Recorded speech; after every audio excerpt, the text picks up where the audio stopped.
All right, everyone, welcome to another edition of the Good Life Small Business Podcast. I'm your host, Brian Blakely, and I'm really excited today to be joined by a guy that I've known for a while, Jesse Jacobs, who is the owner of multiple businesses here in Kearney. J-Spot Services for one, and probably one of the newest businesses here in Kearney, the Brickwalk Gallery downtown. So, Jesse, thanks for joining us. Thank you.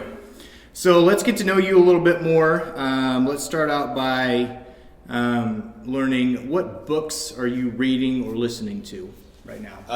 Right now, I just started Limitless by Jim Quick. It kind of goes on, habits and different ways to free up time and utilize your time. Things I struggle with, and any self-help I can get is great. Right. I dabble in a lot of different books by Tim Ferriss. That genre, I guess. Yep. Also listening to Tribe of Mentors by Tim Ferriss. I don't do a lot of reading. I do more listening to audiobooks. Yeah. I do dedicate a little bit of time in the mornings to the Bible. That's about the only physical book I pick up. And will. So you're a listener then? I'm a listener. Yeah. I do a lot of driving. A lot of free time that's spent, behind the windshield. So yeah, that's what I'm into. Yeah. So Limitless, I haven't heard of that one. I enjoy The Power of Habit is a good book, and Atomic Habits. That's a really good book. Atomic Habits is a really good one. Yeah.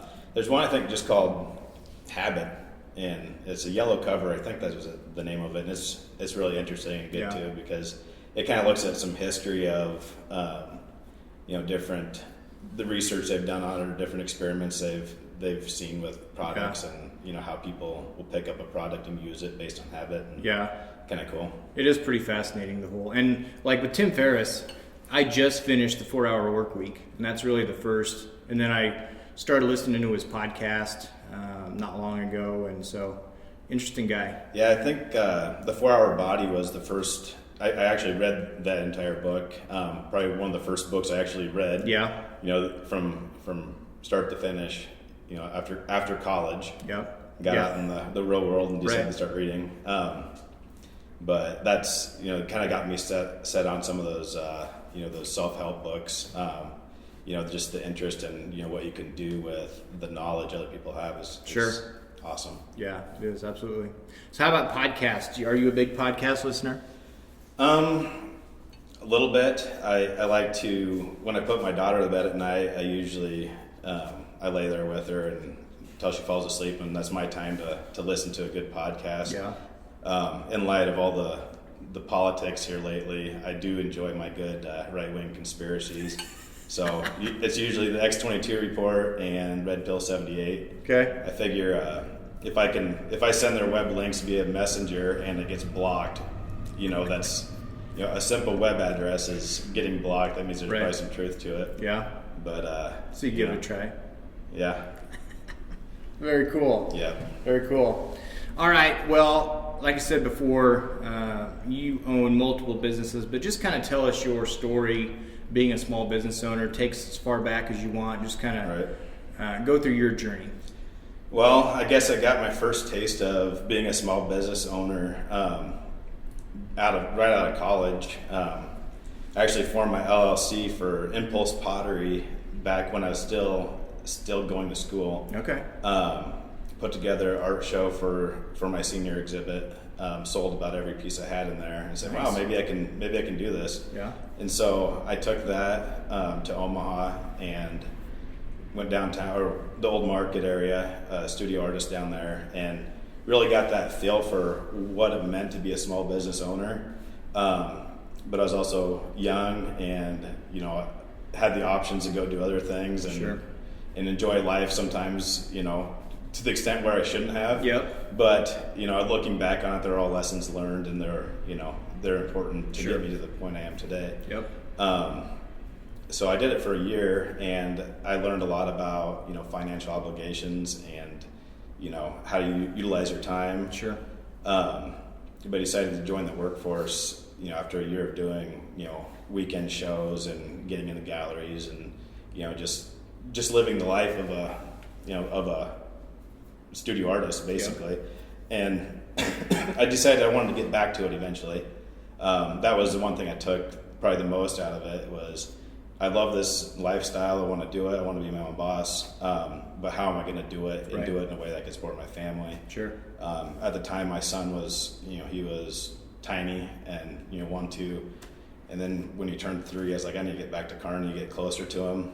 And I took what I learned down in Omaha in the workforce. I was selling trucks, buses, truck parts, things like that. Yeah. How I got my start in the workforce, and looking at those life lessons, I learned a lot about sales and marketing and customer service, which was great for where I'm at now.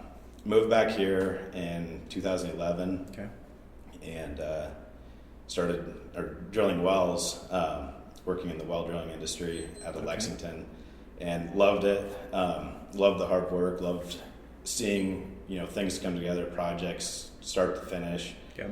And I grew up with around construction as well, and I was kind of looking at what you just created or what you just put in the ground or whatnot, and saying, hey, I did that. The sense of accomplishment was, that's great. But I worked in the well drilling industry for a couple of years and learned a lot about hard work, physical, mental toughness. And we're putting in average, a slow week was 60 hours. We're working 80 hours a week. That's work, man. Nights, in this type of weather too. When it was, I was drilling wells in negative 26 degree temperatures and outside working in it. Which we just got out of. We're filming this on February 19th, and we just negative 25 degree temperatures earlier. Yeah, I brought back some memories. Yeah. Why I don't want to work out in it. So and kind of what gets you to that point where your mind, you're like, okay, I appreciate this now. I've done it. I can say I did it, and that's why I want to work hard to not have to do it again. Right. And so I took a lot out of every job I've done. From there, after learning that, I also learned a lot about when you're putting an 80-hour work week, you learn about time, and if you don't understand it until you don't have any to give back to yourself or your family. Sure. And so when that sets in, and it's time to move on and open up that next chapter of life, I guess. And with me, it was coming back to Kearney. Got a job at John Deere working parts counter, and really, that opened up a lot of time for me, a lot of free time, because now I was working a 50-hour work week instead of a 80-hour work week. Sure. And it's amazing what you can, all the things you can accomplish in that extra 30 hours. Sure. And just, the quality of life.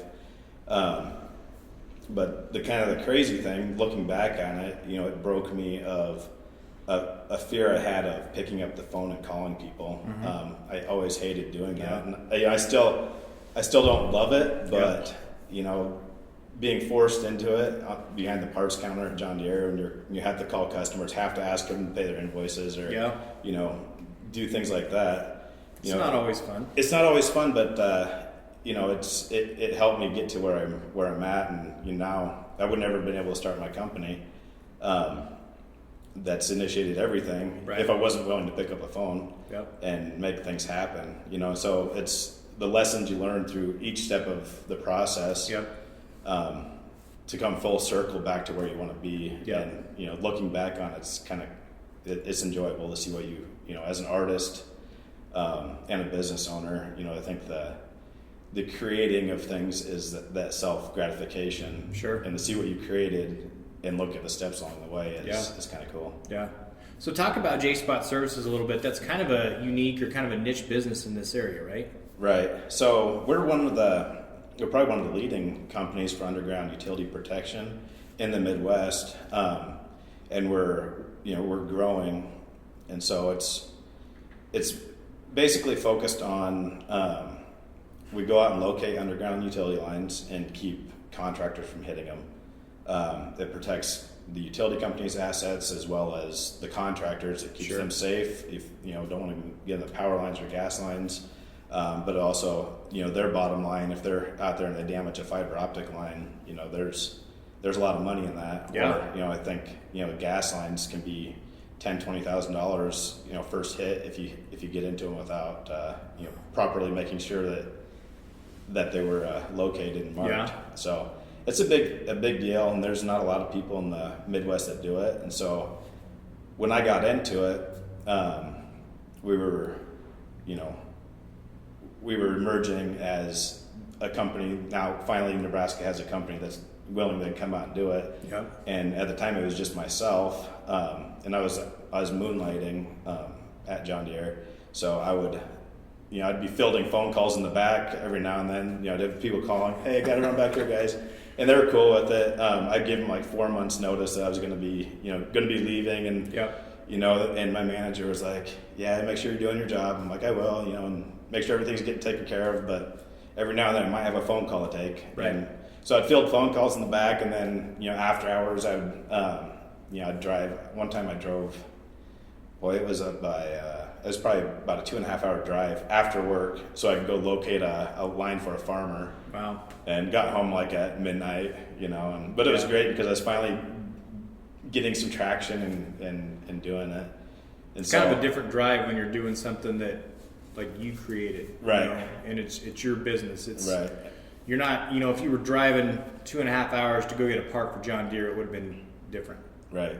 Yeah. Yep. When you do things on your own terms, that's what that's really what it's about. Right. And I don't have time now. And if you're doing things right, you never will have time. But it's being able to use time how you want to. Yeah. And not instead of how other people are making you do it. Right. Yeah. Absolutely. So that's what's cool about it. But the whole J-spot thing, it goes back to when I was probably, I'd say, first grade. My dad would put me out in a locator, and you locate that line, and working for the phone company is basically how it's kind of family history. My grandpa helped start the phone company out in the Sandhills. Okay. And my dad, he's worked there his entire life. I started out there, like I said, first grade. Dad's like, "Go locate that line. I'll meet you at the other end of the field." And so I had an understanding of underground construction. Yeah. Went through high school and managed construction crews, and really was on the front end of it all and knew the big picture. Sure. Well, I also recognized there was a high demand for keeping those utilities safe. Yeah. And some of the technology there with the hydro excavating, it uses water to dig, so you can't damage the lines.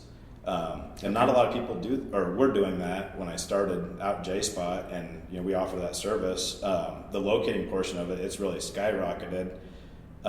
But I'm finding every construction company now is buying hydro excavators, and so it's limiting to an extent, with what we're doing with our equipment. Yeah. But it's we still have a demand for it. We're still making money at it, so it's good. Sure. Being able to offer that service it's important. But that's when I was drilling wells. Looking back on it, and that's when I said I'm going to start an underground utility protection company, because we're out there installing water lines, and I saw a need for it and a demand for it then. Yep. And so probably 2012 is when I decided I'm going to start a utility protection company. Yeah. And I was still drilling wells, but how am I going to do it? Well, I'm going to need time to do it. Yeah. I need a different job that I have some time. Yep. Went to John Deere, had some time, and then I started putting things in place. Started working on some of the back end things, the paperwork, the website, the marketing. Yep. Had everything kind of laid out, ready to go. And then I quit my job there on December 31st of 2014, went full time on January 1st of 2015. Nice. And it was a little hairy, but yeah, it was fun, and you get out there and, after 6 months, and you say, I just made, obviously I was making payments and stuff, but I just made more money than I did the entire last year, right. my other job. Yeah. But obviously that was all, back into the company and, sure. Paying for equipment and stuff. But, yep. It's when you start seeing it come together, that's, it's pretty enjoyable. It's pretty cool. Right. Yeah. So, J-Spot Services, you've got a couple other businesses. You can talk about those if you want. And now we're sitting in the Brickwalk Gallery, like down here. So it's kind of come full circle for you, where And I don't know, you can kind of talk about how long have you been thinking about this, what you wanted to do here, and is that something that you've been thinking about for a while and the opportunity just came around? Yeah. So, go back to 2007, 2008 when I was doing the full-time studio thing. And I knew I wanted that career in art one way or the other. I grew up with a passion for being an artist in the arts and just enjoying it. And so you can kind of go all the way back then and say, I wanted to do it, make it happen, figure it out, and just wait for that right opportunity, that right time. In my head, I'm like, I'm going to be 60 years old and I'm going to finally have an art studio. Right. And so COVID hit. Yeah. And it accelerated some things with my wife's business. She was wanting to expand. She owns Holistic Healing down the street. Well, at the time, she was kind of in limbo with, getting the loan to, business. She had her business plan all rolled up and everything. Sure. And, COVID hit and things got sketchy. Well, some, opportunities actually came out of it because now they were trying to push things through and make things happen for people. Yep. And, she was fortunate enough that was, top of the list. Let's make it happen. So the bank, really helped out there. Kind of accelerated her plan of getting into a space downtown. Yep. And which we were looking at that space a year before she actually moved in there. Okay. And, God willing, nobody ever got it. We went in there a year later. We still had the tape out on the floor where we marked out where our vision. Yep. Nice. And if you go in there now, the walls that are in there, that was a tape on the floor at the time from a year before we even really got the place. So very cool. But it drove her out of her old business. Well, my office was based in the basement and my studio was in the basement. Okay. Now what am I going to do with all my stuff? Right. And so we were driving by out here, and we drove by, and I've always loved this building, and go back to college. I was like, hopefully somebody does something with that building. Yeah. And I'd love to be in there, but obviously it's not in my stars. Sure. Well, this summer, June, we rolled by here, and lights are off. Elevate was gone, or the business that was here prior to was vacant. And so I actually had on my my messenger, I had the owner's phone number because I'd inquired about it before, just to see what they were doing in it, and because it always interested me. Well, I picked up the phone, I called him, which I'd never called him before. I just had his number in there. Another friend gave it to me. Within a half hour, I was down here looking at the space, and I go, I'm going to make an art gallery out of this, and things are starting to come in, falling into place, and this is be my office for Jay Spot and my other ventures. And so in June we took over the space, and I was like, I'll start working on it, working on the gallery stuff this fall. And that's when I announced that we're going to do the gallery. I think it was in October. I put it out there and started doing a call for artists just to see who was interested. Sure. Still very busy with my other jobs and projects and things, so just wanted to happen organically. And I never, through the whole process, I never put up, curtains or anything to hide what I was doing in here. So I just wanted to be kind of a performance piece in a way, so people across the street or walking by daily, they can look in and see. I try to make it a point to move something every day, or put something up, or just make it a little bit different, so they could always see there's something going on. Nice. And and now we're finally open, but it's just kind of been a work in progress, and it's taken shape. But I want it to be really about the art, and I don't want it to be about a high turnover, high production gallery where a lot of the local galleries you see are just the collage of as much art as they can fit into a space, because they have to sell the art in order to keep it going. And I want it to be a place for the art. Fortunate for me, I need a place for my office too. Sure. And that's what's great about it, is I can kind of put my vision in here, the way I think a gallery should look, and I can do it on my terms, and I don't have to yeah, again, it's kind of like the time factor. I can do it on my terms and how I want to do it. Yeah. And people can enjoy it. It's very cool. Very cool. So I guess you can talk about what's your favorite part about being a small business owner. And you can talk about whatever business that you got that you want to talk about, but what's your favorite part of this whole deal? Is it the time? I think the time, but the self gratification of seeing the creativity. Again, I grew up just being a creator, and recognizing now that this is all my things I've created, the businesses I've built. Just seeing is just gratifying, knowing that I'm putting, I put this together now. It's supporting all these other families too. Sure. I've got I think 8 or 9 employees. We're hiring like 4 more this year. That's a lot of food we're putting on the table. Yeah. So it's pretty cool to look back and say what I did is helping that many people. Yeah. And and then it just dominoes from there. The customers. How many people have we saved? How much money we saved people? How many injuries have we saved? Yeah. It's pretty cool when you look at it like that. Absolutely. What you're actually doing. So I think that's my favorite part about being the small business owner, where initially it was just free time. I can't wait to have free time. Well, sure. Like I said, there's no free time. It's just how you use it. So Absolutely. Everybody has the same amount of minutes in a day. It's just there's always something to do. Right. Yeah. Right. Yeah, and I think that a lot of people get in, whatever you get into it for, there's kind of your why, whether it's money or time or, you want to be known for something, but having employees, bringing people on, and then kind of that realization that I'm responsible for them, I'm responsible for their family in a way where they can provide an income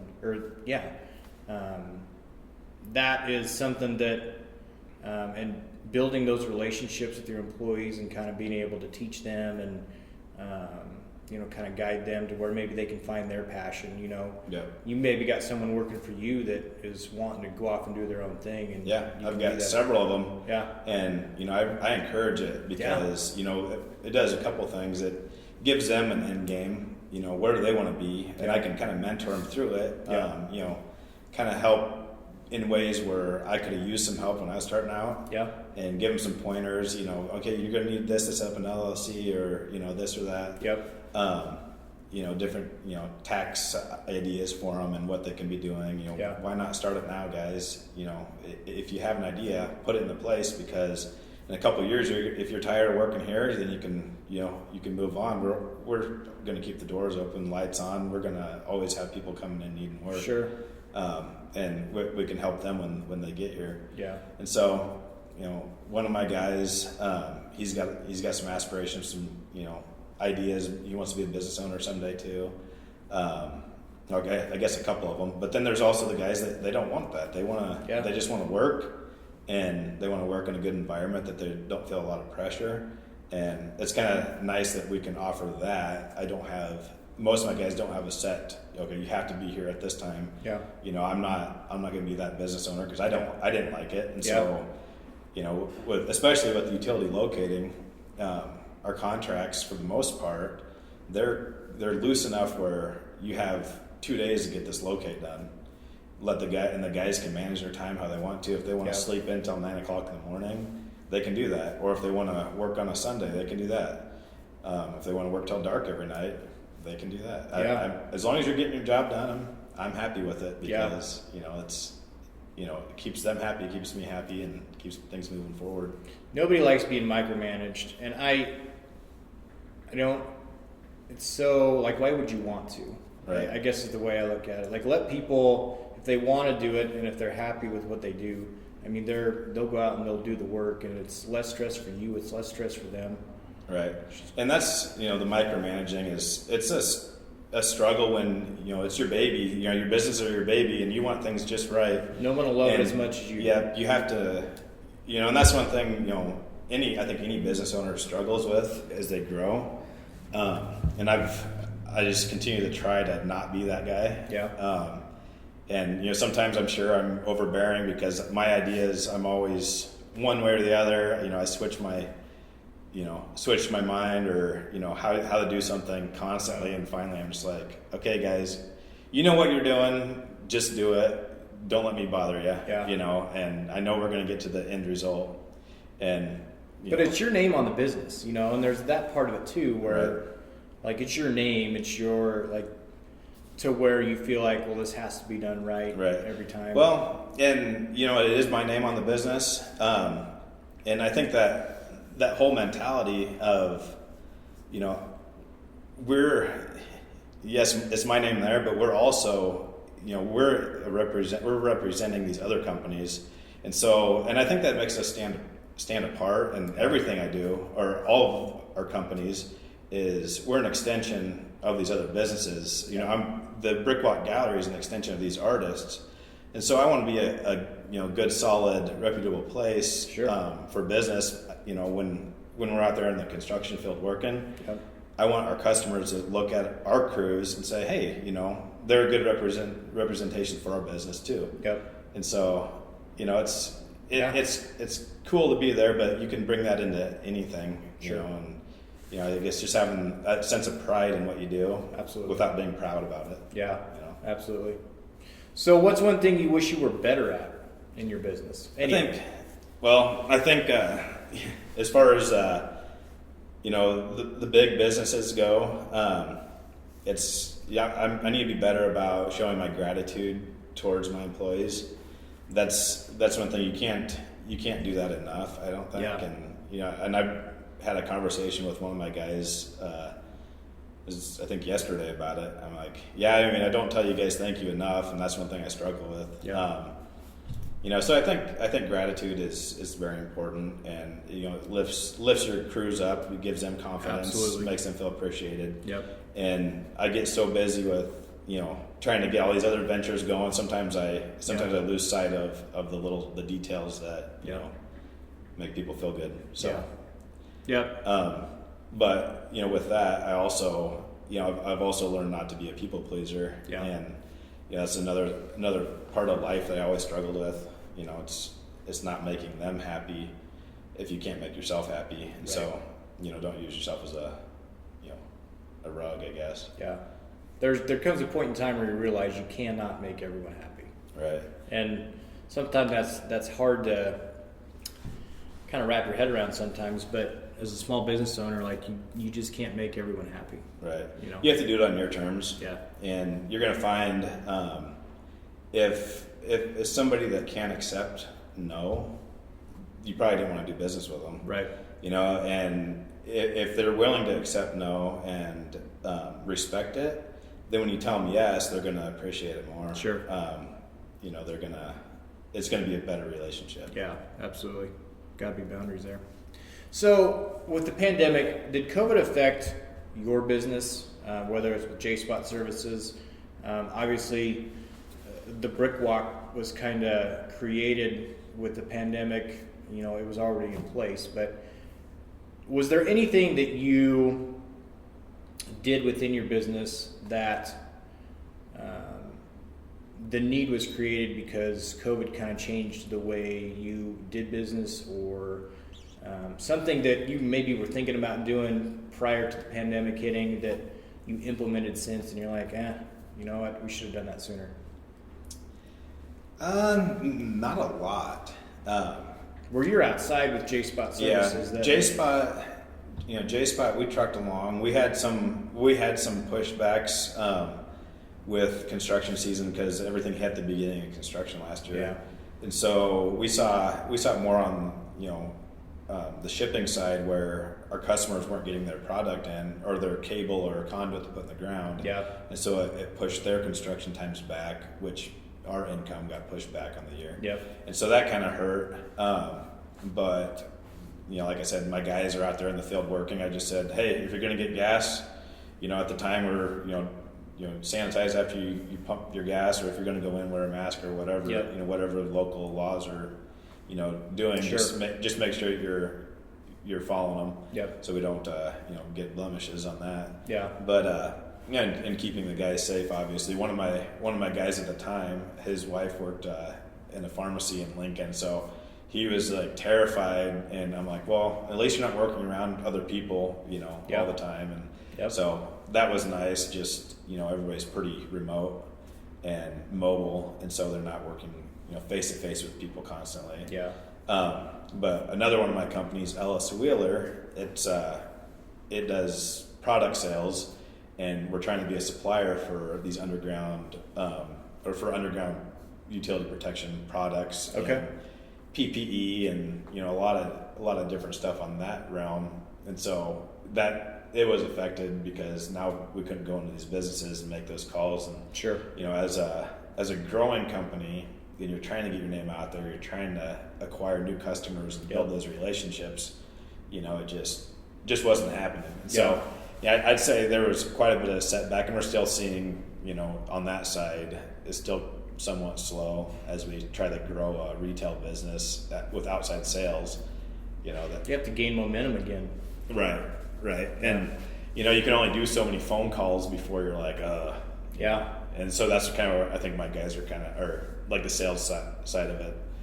The staff just kind of gets burnt out on making phone calls or sending emails, and I don't want them to get discouraged, but we just have to set goals, try to reach them, and find different ways to make it happen, make it work. So, well, in that industry, it's probably, who knows what this next year is going to be like. I mean, I'm sure there's got a little bit of wait and see as far as what spring and summer is going to bring. Right. So, yeah. Yep, and we're kind of exploring some different avenues, basically to expand our product lines, so we can cater to more markets to make up for some of those more niche markets that we're trying to focus on before. Yeah. So let's talk about if you could go back and give yourself any advice from when you were in Omaha still. At any point in time, would you go back and tell yourself, okay, here's what you need to do a little bit different, or would you just let things lay out as they have?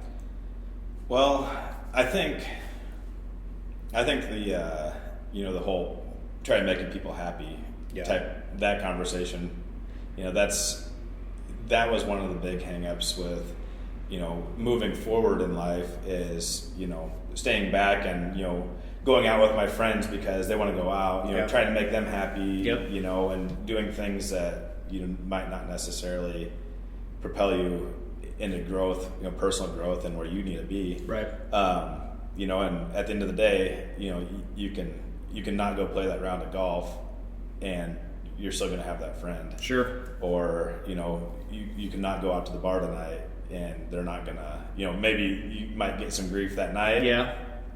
But at the next day, usually you're like, "Hey, how do you feel?" Because I feel pretty good. Yep.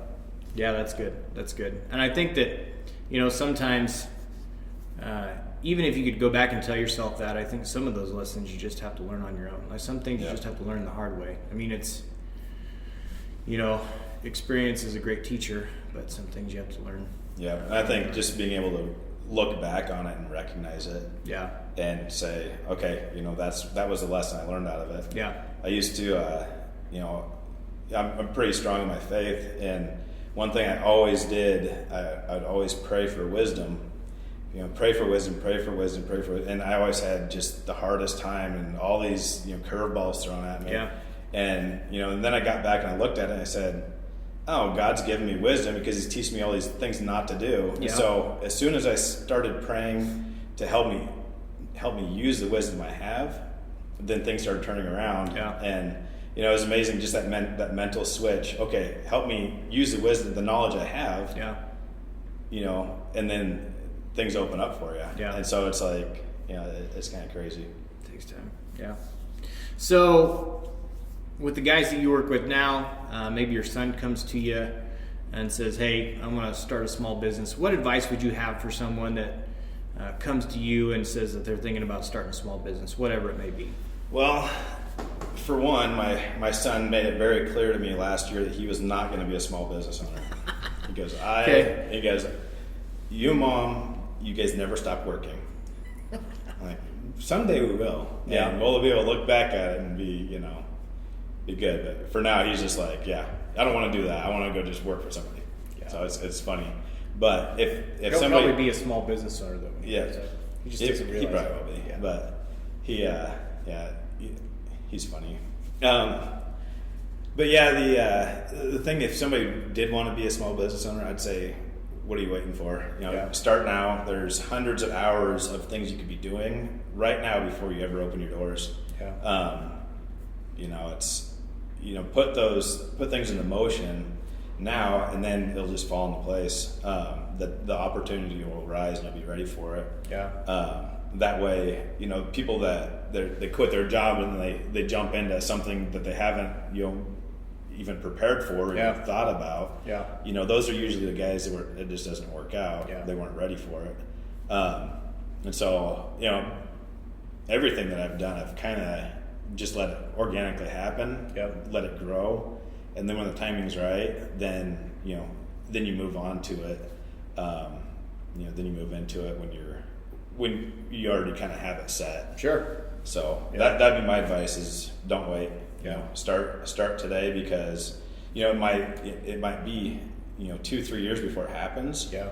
But if you can picture it in your mind and you can make it happen, and then you can live it out, and Absolutely. And I think that it's a fine line between, like you said, doing work on the back end, set up an LLC or getting a website ready, or even just doing research on the market that you're in. There's a fine line between that and paralysis by analysis, where you just keep doing research and you keep doing stuff behind the scenes. Eventually you have to take that step and you have to put your plan into place. Right. But there's nothing wrong with working another job, and when you're not working that job, the hours that you can, figuring out how you're going to make it work. Mm-hmm. But eventually you just have to take that step. So it's kind of a fine line.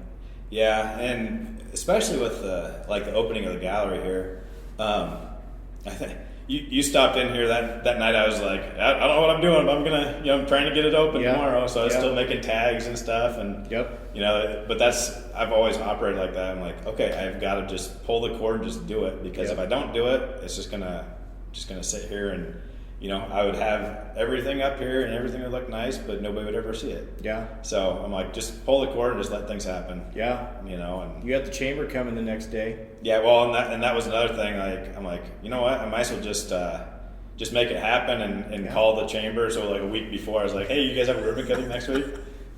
No, or whatever. Let's get it planned. And like, I just want to do it all in one. You gotta have a deadline. That's how you get everything done. Yeah. Yeah. So that was, it's really creating that deadline too. So it forced me into it. Yeah, absolutely. Absolutely. All right, man. Tell everyone how they can find more about you, about J-Spot Services, about the Brickwalk Gallery, Facebook, website. Where do we go? I would just type any of it in. I've got, pretty decent websites. I've got the brickwalkgallery.com or the brickwalkproject.com. Okay. Spot811.com is J-Spot Services. Mark811.com is Ellis Wheeler, which is the product side. Okay. So we've got, got a lot going on there. And then I guess keep your eyes and ears open for our next venture here, which is gonna fall on the art side. Okay. But we are starting a new organization. Hopefully it'll launch soon.